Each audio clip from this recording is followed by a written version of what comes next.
మేము చేయాల్సిన కూటమి వల్లే కదా వచ్చింది, అందరికీ తెలుసు. కూటమి వల్లే వచ్చింది గవర్నమెంట్. ఎవరు చూసారమ్మా? ఎవరు చూసారమ్మా? అందరూ ఇతను మోన గారు వీళ్ళందరూ వచ్చేస్తున్నారు మీదకి. మీ మీదకా?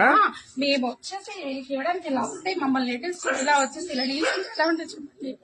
అది కరెక్ట్ కాదు కదా, లేడీస్ మీదకి వెళ్ళడం. లేకుండా ఎవరికి గెలిచలేదు ఇక్కడ. ఆయన మీద పడిపోతున్నాడండి, అదే అంటుంది. లేడీస్ మీద పడడం తప్పు కదండి మొన్న గారు. అదే ఏంటండి చెప్తున్నారు కదా, లేడీస్ ఏమైనా అబద్ధం చెప్తారు ఏంటండి అలాగా? కలిస్తేనే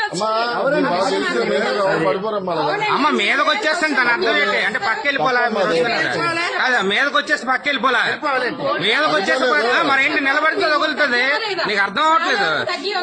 సైలెంట్ గానే ఉంటాం. తప్పు కదా, అన్ఎడ్యుకేటెడ్ కాదు. ఇక్కడ ఎవరండి ఎడ్యుకేటెడ్ చెప్పండి, ఎవరు ఎడ్యుకేటెడ్? అందరూ అన్నారు కదా, అందరూ మీరు ఒక్కరైపోతే కాదు, ఎడ్యుకేటెడ్ కోసం మాట్లాడకండి, అలాగని మాట్లాడకూడదు కదా. ప్రెసిడెంట్ లో చేయాలా? ఇన్ ప్రెసిడెంటా? ఇప్పుడు ప్రెసిడెంట్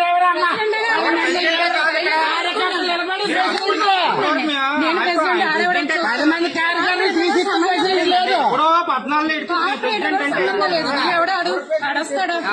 మాట్లాడినారండి, సైలెంట్ కూరుకున్నాం మేము. ఎందుకు? ఎడ్యుకేటెడ్ కాబట్టి అతన్ని కూడా చాలా ఇచ్చేసారు.